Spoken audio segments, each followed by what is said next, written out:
السلام عليكم ورحمة من الله وبركاته. أصدقائي الأعزاء، مرحبا بكم في هذا الفيديو الجديد على قناتكم وقناة انوار برو.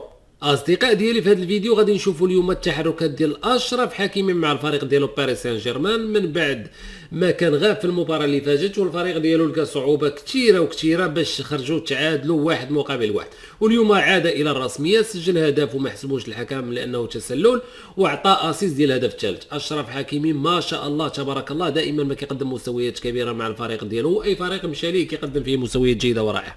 اصدقاء ديالي، غادي نخليكم ان شاء الله تشوفوا التحركات ديال اشرف حكيمي، الهدف اللي ما تحسبش، الاسيست اللي عطى، نتوما شوفوا حكموا واعطيونا الاراء ديالكم من خلال التعليقات. حركوا لنا داك اللايك، بارطاجيو لنا الفيديو باش يوصل جميع المغاربه في جميع انحاء العالم.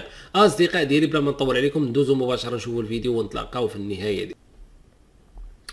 اصدقائي الاعزاء، هذا هو الفيديو ديال اليوم. كنتمنى يكون نال الاعجاب ديالكم، كنتمنى تعطيوني الاراء ديالكم من خلال التعليقات.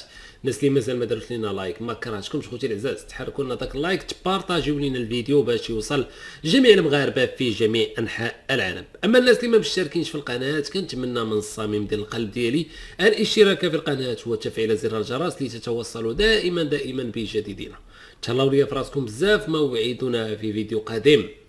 كيف العاده كان معاكم خوكم انوار من قناتكم وقناتنا انوار برو. تهلاو ليا في راسكم. السلام عليكم.